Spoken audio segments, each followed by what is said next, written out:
Madrid, barrio de Salamanca, un palacete del siglo XIX convertido en residencia de lujo. La nueva empleada doméstica Carmen López, 32 años, estaba quitando el polvo en el salón cuando su mirada cayó sobre el retrato colgado encima de la chimenea. Un niño de 5 años, ojos azules penetrantes, vestido elegante con jersey azul y cuello blanco. Sus piernas cedieron. El plumero cayó de sus manos temblorosas. Ese rostro, esos ojos, era imposible, pero era él, Diego, el niño con quien había compartido 15 años en el orfanato, aquel que lloraba cada noche llamando a una madre que nunca vendría, aquel que le había prometido que algún día se reencontrarían. El abogado Alejandro Ruiz entró en el salón al escuchar el golpe. Encontró a su nueva empleada de rodillas frente al retrato, el rostro bañado en lágrimas, susurrando un nombre que él no había escuchado en 27 años. Un nombre que solo 3 personas en el mundo conocían, y una de ellas había muerto hace mucho tiempo. Lo que estaba por descubrir destruiría los cimientos de su vida perfecta y revelaría un secreto que una familia poderosa había enterrado bajo capas de mentiras, documentos falsificados y una fortuna construida sobre el silencio. Carmen López tenía 32 años y había dejado de creer en milagros hacía mucho tiempo. El orfanato Santa Teresa de Valencia le había enseñado que la vida no estaba hecha de cuentos de hadas, sino de supervivencia. 15 años transcurridos en habitaciones abarrotadas, comidas escasas, ropa de segunda mano pasada de un niño a otro. 15 años viendo familias felices que venían a elegir niños pequeños, rubios, sonrientes. Nunca ella, nunca Diego. Diego había llegado al orfanato cuando tenía 3 años. Ella tenía 10. Un niño hermoso con ojos azules que parecían contener océanos, cabello castaño siempre despeinado, una sonrisa rara pero devastadora cuando finalmente aparecía. Casi no hablaba. Las monjas decían que había sido encontrado frente al portón una noche de invierno, envuelto en una manta costosa con un nombre bordado, Diego. Nada más, sin apellido, sin carta, sin explicación. Carmen lo había tomado bajo su protección, le había enseñado a atarse los zapatos, le había dado la mitad de su pan cuando él tenía hambre, lo había abrazado fuerte durante las tormentas cuando lloraba en la oscuridad. Se habían convertido en familia, la única familia que ambos habían tenido jamás. Luego, cuando Diego tenía 8 años y Carmen 15, sucedió. Una pareja rica y elegante vino al orfanato. Querían adoptar. Las monjas hicieron desfilar a todos los niños. La mujer miró a Diego y algo en sus ojos cambió. Una semana después, Diego se fue. Carmen todavía recordaba su último abrazo, sus pequeños dedos aferrándose a su vestido mientras se lo llevaban. La promesa susurrada de reencontrarse algún día. Nunca más lo volvió a ver. 17 años de silencio. Ahora Carmen vivía en Madrid. Trabajaba como empleada doméstica para familias ricas. Tenía un pequeño apartamento en el barrio de Lavapiés. Pagaba las facturas, tenía comida en la mesa. Era más de lo que muchos de su infancia habían conseguido. Esa mañana de octubre había comenzado su nuevo trabajo. Palacete Ruiz, Salamanca, una de las direcciones más exclusivas de Madrid. El abogado Alejandro Ruiz buscaba personal doméstico. El salario era generoso, la casa magnífica. Madame Dubois, la gobernanta francesa que gestionaba la casa, le había hecho rápidamente el recorrido. Mármol por todas partes, lámparas de cristal, 6 dormitorios, una biblioteca, un despacho, un salón principal. Fue en el salón donde estaba trabajando cuando lo vio. Estaba quitando el polvo a los muebles antiguos cuando levantó la mirada hacia la chimenea. Sobre ella, en un marco dorado elaborado, había un retrato.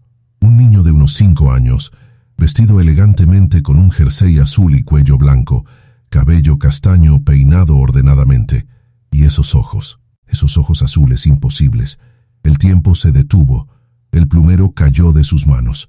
Carmen dio pasos hacia adelante hasta que estuvo justo debajo del retrato, mirando ese rostro que había conocido tan bien. Era más joven en el retrato, tenía solo 5 años, pero era él. Cada rasgo, cada curva del rostro, esos ojos que había visto llorar tantas noches. Sus piernas cedieron. Se encontró de rodillas sobre el suelo de mármol. las lágrimas cayendo sin control, susurrando el nombre que no había pronunciado en voz alta durante 17 años. Diego. Fue en ese momento cuando escuchó pasos rápidos. Alejandro Ruiz entró corriendo al salón. Se detuvo al verla de rodillas. El hombre tenía unos 35 años, vestido con un traje perfecto, cabello castaño, rasgos aristocráticos.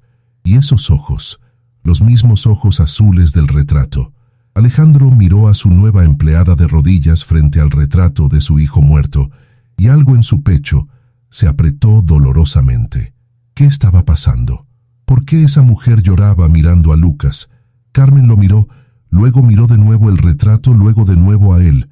El parecido era innegable. Intentó hablar, pero las palabras se atascaron en su garganta.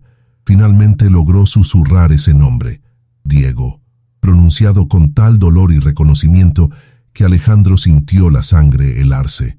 ¿Cómo podía esa mujer conocer ese nombre? ¿El nombre verdadero de su hijo?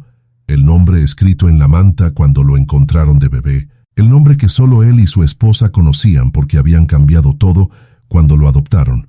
Se arrodilló lentamente junto a Carmen, y ella comenzó a contar una historia que lo cambiaría todo. Alejandro escuchó en silencio mientras Carmen contaba todo.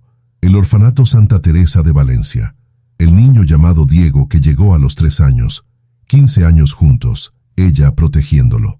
La adopción cuando él tenía 8 años. La promesa de reencontrarse. 17 años de silencio. Mientras hablaba, Alejandro sentía el mundo girar. Su hijo Lucas había muerto 3 años antes, ahogado en el lago de su villa en Toledo. Tenía solo 8 años. Él y su esposa Victoria se habían destruido en el dolor. Ella había muerto 1 año después de un corazón roto. Ahora él vivía solo en este palacete enorme, rodeado de recuerdos y retratos. Pero ahora esta mujer estaba diciendo cosas imposibles, que su hijo había vivido en el orfanato hasta los 8 años. Pero era imposible. Ellos lo habían adoptado cuando era un bebé. Tenían todos los documentos. Carmen vio la duda en sus ojos y pidió ver los documentos de adopción. Alejandro, confundido pero incapaz de negarse, la llevó a su despacho. Abrió el cajón donde guardaba todos los documentos importantes. Certificado de nacimiento, documentos de adopción, certificado de defunción. Los puso sobre la mesa. Carmen los examinó con atención. El certificado de adopción decía que Lucas Alejandro Ruiz había sido adoptado del orfanato Santa Catalina de Madrid cuando tenía 6 meses. Pero ella sabía con certeza absoluta que Diego había estado en el orfanato Santa Teresa de Valencia hasta los 8 años. Las fechas no coincidían, los lugares no coincidían, nada coincidía. Dijo simplemente que algo no estaba bien. Estos documentos estaban equivocados o falsificados. Alejandro se puso de pie de golpe, el rostro rojo de ira. ¿Cómo se atrevía a acusarlos? Pero mientras protestaba, una parte de él se detuvo.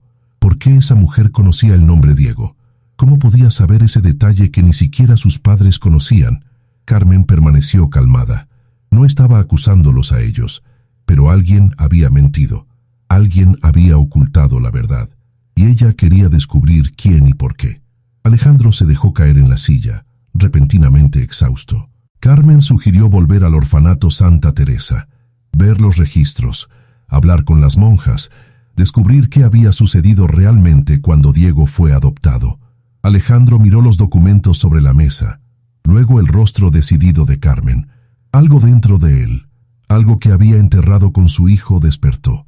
La necesidad de verdad. Dijo que partirían hacia Valencia al día siguiente. Esa noche Alejandro no durmió. Permaneció sentado en el salón mirando el retrato. Recordó el día de la adopción. Victoria estaba tan feliz. Habían intentado durante años tener un hijo, sin éxito. La adopción había sido la única opción.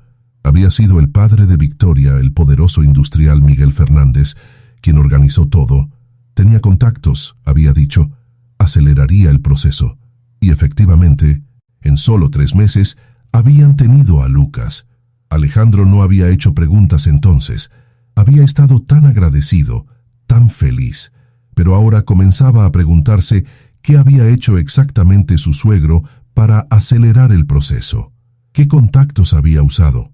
¿Qué documentos había firmado? Y si la adopción era legítima, ¿por qué había tantas inconsistencias? El viaje en tren a Valencia fue silencioso. Carmen miraba el paisaje pasar, los recuerdos regresando en olas. Alejandro miraba los documentos que había traído, buscando respuestas en hojas de papel que ahora parecían más preguntas que certezas. El orfanato Santa Teresa se encontraba en las afueras de Valencia, un edificio gris y austero que Carmen recordaba demasiado bien. Una joven monja abrió el portón, sorprendida de ver visitantes. Carmen pidió hablar con la Madre Superior Inés si todavía trabajaba allí. La suerte estaba de su lado. La Madre Inés todavía estaba allí, más anciana, más encorvada, pero con los mismos ojos agudos. Reconoció a Carmen inmediatamente. La abrazó, luego notó a Alejandro, la elegancia de su ropa, la autoridad en su porte. Carmen explicó por qué estaban allí. Diego, el niño adoptado 17 años antes. Querían ver los registros. La Madre Inés dudó. Los registros eran privados, pero Carmen le suplicó. Era importante, más importante de lo que podía explicar. La Madre Inés los miró a ambos, luego suspiró y los llevó a la oficina administrativa. Sacó viejos registros polvorientos, páginas amarillentas por el tiempo.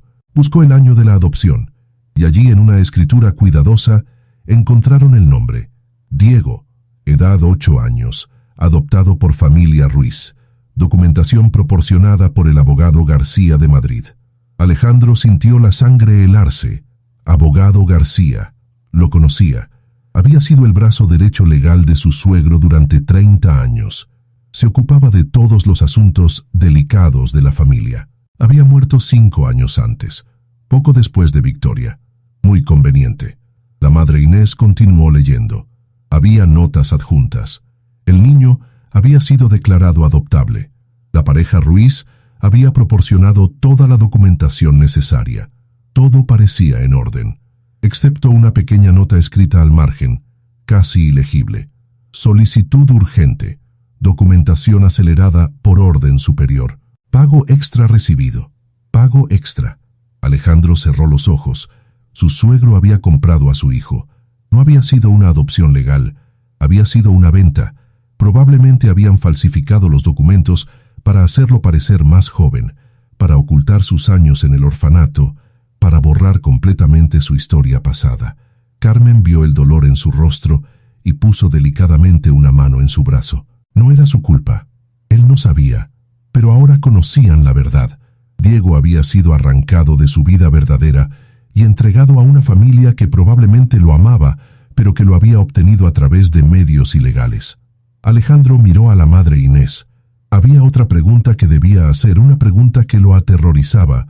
Preguntó por los registros de defunción. Si había un certificado de muerte para un niño llamado Lucas o Diego 3 años antes. La Madre Inés buscó en los registros más recientes. No, ningún certificado de muerte, ninguna notificación. Si el niño hubiera muerto, el orfanato debería haber sido informado ya que todavía estaba técnicamente bajo su jurisdicción legal. Alejandro se levantó tan rápido que la silla cayó. ¿Qué significaba eso? Lucas había muerto. Él había visto el cuerpo, había organizado el funeral, había enterrado a su hijo, había un certificado de defunción oficial. Salió corriendo, sacó el teléfono, llamó a su asistente. Le dijo que encontrara inmediatamente el certificado de defunción original de Lucas de los archivos hospitalarios. Quería verificar cada detalle, cada firma, cada sello. El asistente llamó de vuelta 2 horas después, mientras Alejandro y Carmen estaban sentados en una cafetería cerca del orfanato, demasiado conmocionados para hablar mucho. La voz del asistente temblaba. El certificado de defunción existía, pero había irregularidades. ¿Te está gustando esta historia? Deja un like y suscríbete al canal. Ahora, continuamos con el vídeo. La firma del médico era auténtica, pero el cuerpo nunca había sido oficialmente identificado mediante huellas dactilares o ADN. Había sido identificado solo visualmente por los padres, y el funeral había sido una ceremonia, con ataúd cerrado a petición de la familia. Alejandro dejó caer el teléfono. Miró a Carmen, el rostro blanco como un fantasma. ¿Y si Diego no hubiera muerto en absoluto? Regresaron a Madrid esa misma tarde, las mentes corriendo. Si Diego no había muerto, ¿dónde estaba? ¿Por qué alguien habría hecho creer que estaba muerto? ¿Quién tenía tanto que ganar con esta mentira elaborada? Alejandro pensó en su suegro Miguel. Había muerto 7 años antes, poco después de la muerte de Lucas. Había dejado un imperio industrial, miles de millones en bienes, y había dejado todo a Victoria, su única hija. Cuando Victoria murió, todo pasó a Alejandro. Pero si Lucas hubiera estado vivo, como heredero directo, habría heredado todo al alcanzar la mayoría de edad. Alejandro habría sido solo un custodio temporal. ¿Y si alguien no quisiera que ese dinero fuera para Lucas? ¿Si alguien quisiera eliminar al heredero? ¿Quién se habría beneficiado de la muerte de Lucas? ¿Quién estaba lo suficientemente cerca de la familia como para orquestar una conspiración tan elaborada? Alejandro llamó a su investigador privado. Le dijo que investigara a todos en la órbita de la familia Fernández 3 años antes. Movimientos financieros, comunicaciones, viajes, todo. Y en particular, le dijo que mirara a su cuñado, Rafael Fernández, el hermano menor de Victoria. Rafael. Alejandro no había pensado en él de inmediato, porque Rafael siempre había sido insignificante. El hijo segundón que nunca heredó nada, que vivía de una pequeña renta, que siempre había estado en la sombra de Victoria. Pero ahora Alejandro recordaba cuán útil había sido Rafael después de la muerte de Lucas, cómo había organizado el funeral, cómo había manejado todos los documentos, cómo había consolado a Victoria, estando siempre cerca, siempre presente, demasiado presente. El investigador llamó de vuelta 2 días después. Había encontrado algo. 3 años antes, exactamente una semana después de la muerte declarada de Lucas, Rafael Fernández había recibido una transferencia de 2 millones de euros de una cuenta offshore en las Islas Caimán. La fuente era imposible de rastrear completamente, pero el banco intermediario era el mismo usado por Miguel Fernández para sus negocios más discretos. Y había más. 3 semanas después de la muerte de Lucas, Rafael había comprado una propiedad en Suiza, una villa aislada cerca del lago de Ginebra. La había comprado a través de una sociedad pantalla, pero el investigador había logrado rastrear los documentos. ¿Y quién resultaba vivir en esa propiedad según los registros locales? Un niño de unos 9 años, registrado como hijo adoptivo de Rafael. Nombre: Lucas Fernández. Alejandro dejó caer el vaso que sostenía. Se hizo añicos en el suelo de mármol, pero él ni siquiera lo notó. Carmen estaba a su lado, leyendo el informe del investigador, la mano sobre la boca. Diego estaba vivo. Su hijo estaba vivo, pero era prisionero del tío que lo había matado para robar su herencia. Alejandro se levantó de golpe.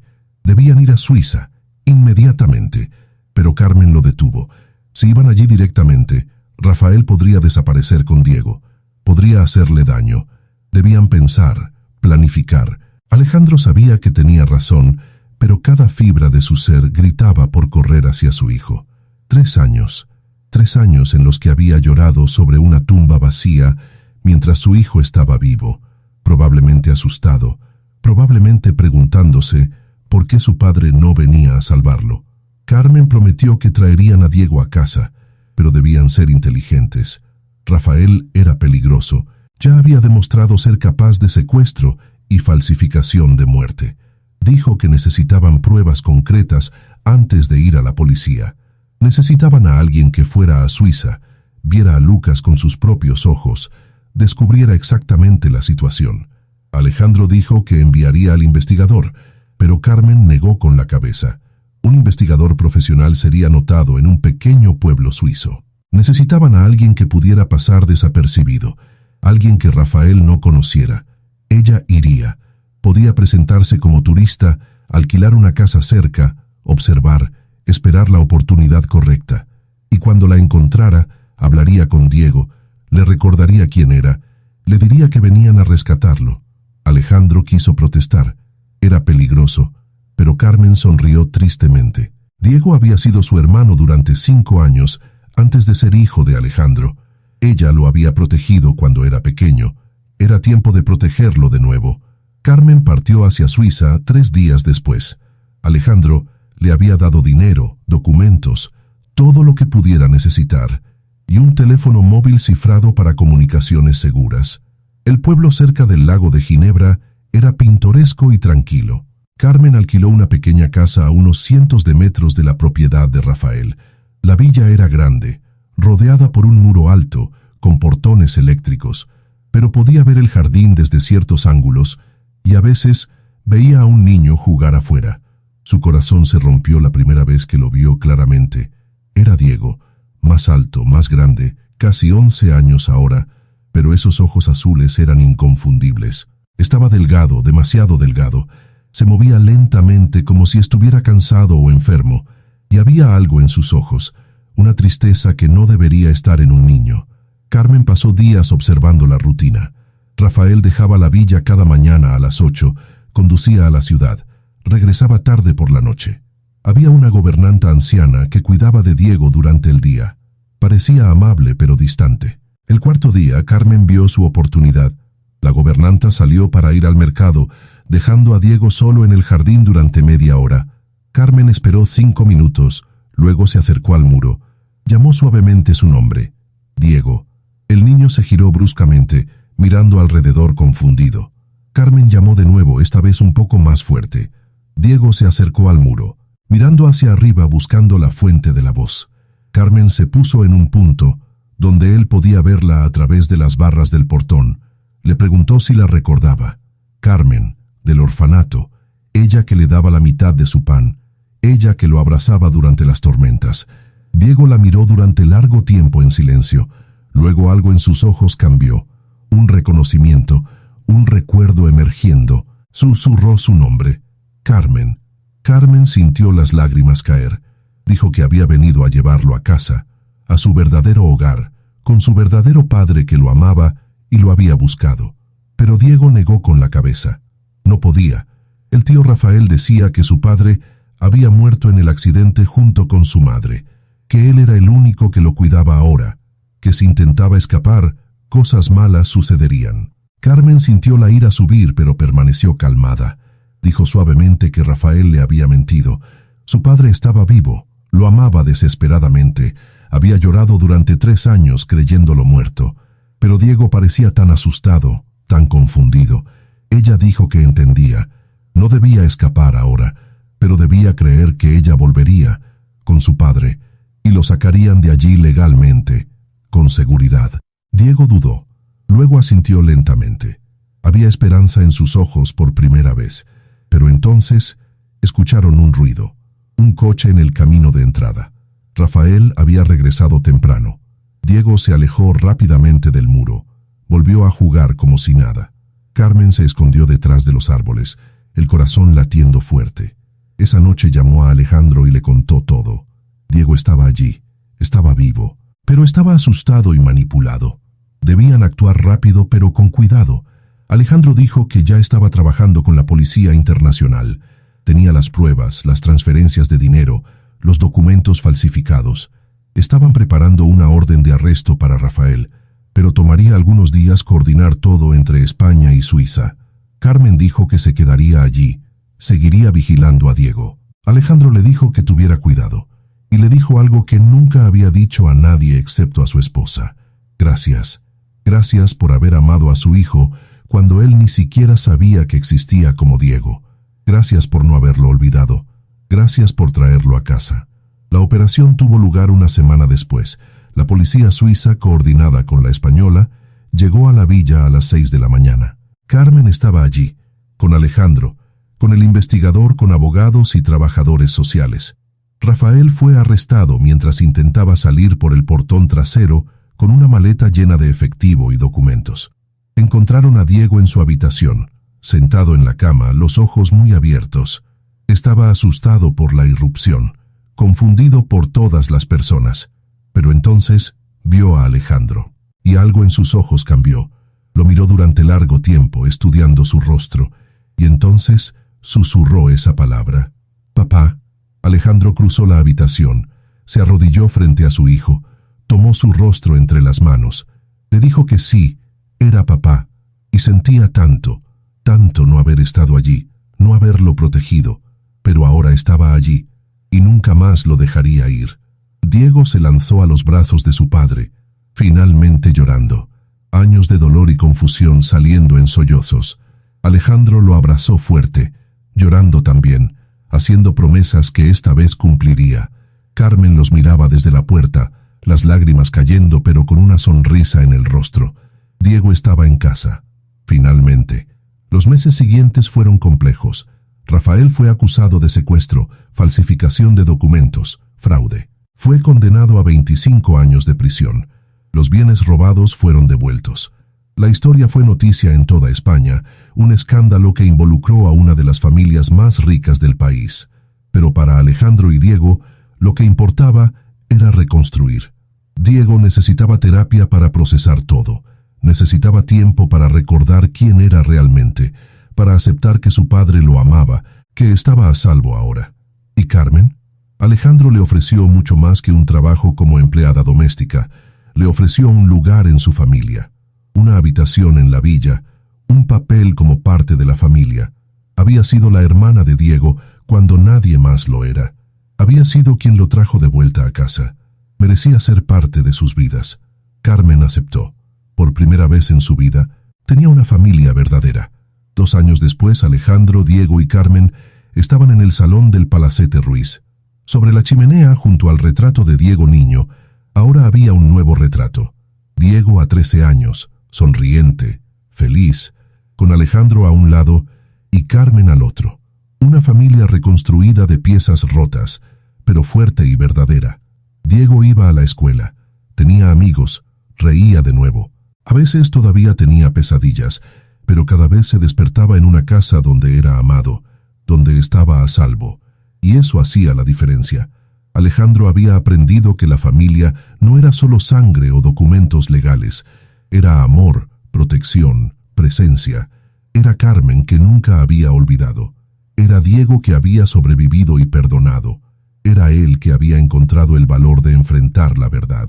Y Carmen miraba a los 2 hombres de su vida y sabía que finalmente estaba en casa, no el orfanato, no pequeños apartamentos solitarios, casa, donde cuando dices familia, todos se voltean, donde cuando dices te amo, alguien responde, donde cuando miras un retrato en la pared, ves no solo un niño perdido, sino un niño encontrado. Dale like.